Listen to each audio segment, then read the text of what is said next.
Hello and welcome to the Malika Writes channel. My name is Malika Writes and today I'm going to be starting off with a quote.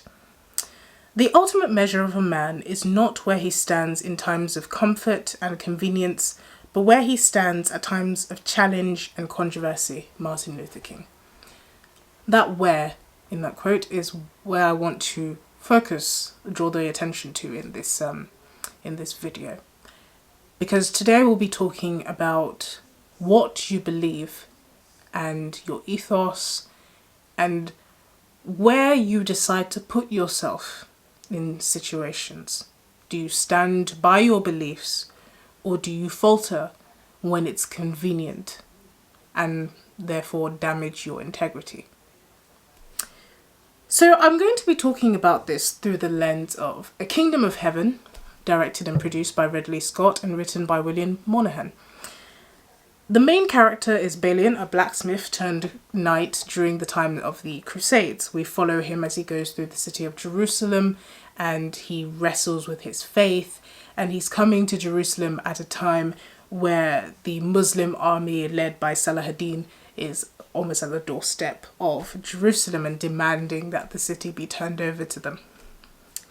The other knights have no code of honor. As we go through Jerusalem and we sort of see what Balian sees, we discover that the knights there, they talk a big game about God and how they are doing God's will. So many characters shout that it's God's will and it rallies all the men up, but they have no honor. They follow no code of conduct. They do not even adhere to the God that they claim to serve. You know, they pillage, they kill people for no reason, and they really do not behave in a way that portrays their religion in a favourable light. This all causes Balian to struggle all the more. This is the Holy Land. Jerusalem is where the Kingdom of Heaven supposedly is. And as he goes through this kingdom, as he sort of settles inside Jerusalem, he finds that everything he has been hoping for, because he came to ask for forgiveness, he finds that he cannot hear God here. It seems as if God is not here. It seems as if God is not speaking to him. And he's having a very difficult time with his faith and what he believes. His world has literally been turned upside down as he's moved to another place. He's having to grapple with all these new experiences as well as his own inner turmoil. I think a lot of modern people can relate to this, whether or not you were born in the land that you currently live in. We are living in very different times than what a lot of us grew up with. Social media has come and changed a lot of things. People are grappling with what they believe in. A lot of young people are leaving their faith. A lot of people in general are becoming a lot more nihilistic and not really knowing what to believe and who to trust. So Balian's struggle can be summed up into three things, and these are the things that I want to sort of propose to you as things that you should be thinking about in your life as well. His struggle is about his duty to authority, his duty to his fellow man, and his duty to God. Therein lies the three areas wherein a man must decide what he believes and whether he can abide by those beliefs in the face of adversity, which is why I read out that quote in the beginning, because it's not necessarily what you believe in, it's whether you can stand by that belief. It's whether you can do that when the going gets tough, essentially. In the film, the King of Jerusalem tells Balian this: "A king may move a man, a father may claim a son, but in the end, a man must decide how he moves himself. The soul is in the man's keeping."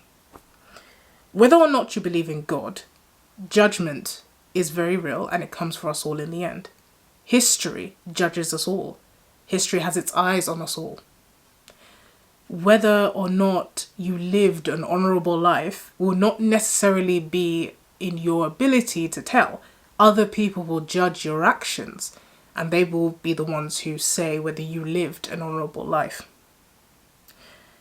We can complain about the way that society is, but if we are not willing to do the work ourselves, if we are not willing to be examples of good behaviour, if we are not willing to be people who inspire others to good action, then we have no right to complain. You can choose to forsake society, you can choose to go your own way and wish everybody else bad luck out of spite.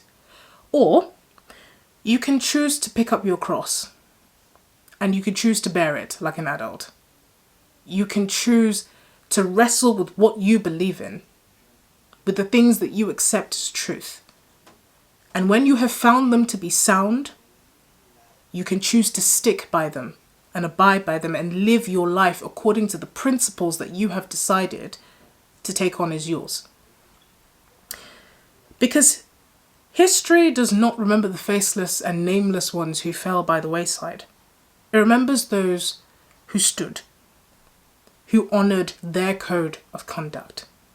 And this is not something that someone else can give to you. Your parents cannot give you a code of conduct. They can suggest one, they can raise you with one, but ultimately it is you who decides whether you will abide by that for the rest of your life.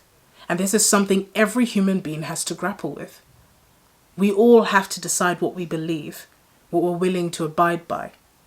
And if you choose to walk away from a society instead of helping to improve it, then that is your choice and you're perfectly able to do that. But then you cannot complain when it goes badly for you. Whether you choose to stand by society or abandon it, whether you choose to stand by a principle or abandon it, is your choice. And this is made very clear to Balian in the film. He has several choices to make. He's offered the kingship of Jerusalem at one point. He turns it down because it goes against his principles. In order to become the king of Jerusalem, he would have to marry the woman he loves, but kill her husband. And he is not a murderer. He understands the weight of a life. He will not have that man's blood on his hands. And that shows strength of character, which is what we're all striving for. Throughout your life, you should be striving to refine who you are, to refine your character, and deciding what you believe in is a huge part of that. And no one is asking you to die for someone. I've seen a comment on my video that asked me whether I believe people should die for people. No, that's not what I'm saying. You know, no one is asking you to go and kill or to go to war, put your life on the line. No one's asking you for anything like that. But the quest is what it has always been. To find a cross and to bear it, to take on responsibility. To find out what you believe in and to stand by it. I'm not necessarily talking about religion here when I'm talking about beliefs. I'm talking about just what you believe in generally. What do you believe about the world? What do you believe about government? Can you stand by the things you say? So many people will say one thing on the internet. They will condemn something on the internet, a group of people, a behavior, they will condemn so many things, a political party, but behind closed doors, they'll vote for that party, they'll indulge in that behavior, they'll agree with that group of people when they're around them. You know, people say so many things, but unfortunately words are cheap. Words do not mean anything unless you have an ethos, unless you have a code of conduct, unless you have the action to back it up. And that's what it comes to at the end of the day. Does your action back up what your mouth says? And so this doesn't just apply to religious people, it applies to atheists as well. I want to say, how can you say you have integrity if you believe nothing? And how can you say that you believe something when you stand for nothing? They're both needed. You need to stand for something in order to show you believe something, and you need to believe something in order to stand. Being a nihilist doesn't cut it, essentially, in this life. You have to believe something. In the film, the bishop asks Balian, "Do you think making a man a knight makes him a better fighter?" And Balian replies that he thinks it does. Traditionally, knights had a code. They had a duty to God. They had a duty to the people and a duty to the reigning monarch. Not everyone will agree with what you decide to believe about these three things, but they will respect you if you have integrity. And that is what Balian has. That's what men of honor have. When you have integrity, when you have a set of beliefs, not everyone may agree with them, but if you can stand by what you believe in the face of adversity. I'm not saying hold on to beliefs that are wrong. I'm not saying that if something has been proven wrong, you should hold on to it stubbornly. That's why there's the whole process of wrestling with what you believe in and really confirming to yourself. But once you have found what you believe to be sound, stand by it. Don't be one of those people who on the internet say that they despise this sort of behavior, then behind closed doors they indulge in that behavior.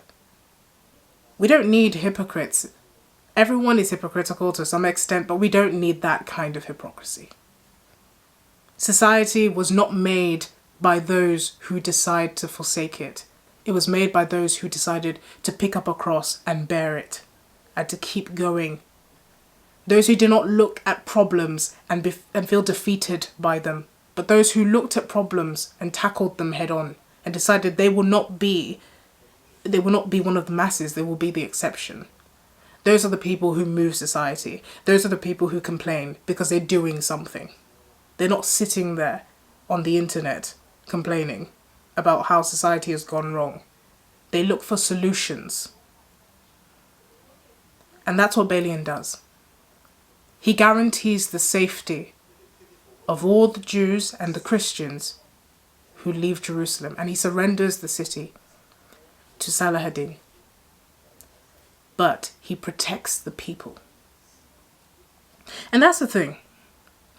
The line between the warrior and the tyrant is very thin. The tyrant believes that he is God and that no law can restrain him. Anything that he sees fit to do is right because he has that authority. He bows to no authority. But the warrior understands that he is mortal. He's a human being with flaws and weaknesses. And he knows that his code restrains him. So even when the going gets tough, there is something there that reminds him, look, you have a duty to God or whatever you believe in about that. You have a duty to your fellow man, and you have a duty to the authority that governs everyone. To the law of the land. That is what separates them. They both have excessive strength. If you look at the two archetypes, the warrior has a lot of excessive strength. The tyrant has a lot of power as well. But what separates the two is the principles that the warrior abides by, that the tyrant refuses to abide by. So you essentially have to choose which one you fall under and which one you think would be better for your life and society at large. So that's what I want to leave you with. I know that I've sort of discussed a very heavy topic in this video, but I hope I've given you something to think about, because this is something that I think about myself. This is something that I've done myself. I've had to grapple with this. I have younger siblings who are at that age where they're grappling with what they believe in.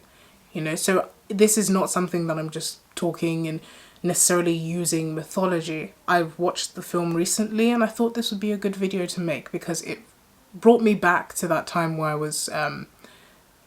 I wasn't necessarily grappling with my faith, but I was sort of confirming what I believe in and sort of setting that in stone essentially. So I hope that this triggers that process for you if you have not gone through it, or reminds you of that process if you have gone through it already. So I hope you enjoyed the video. Thank you so much for watching. Don't forget to like, subscribe, hit the notification bell, share this message if you think it will be useful to anyone. And yeah, have a lovely day. This has been the Malika Writes channel.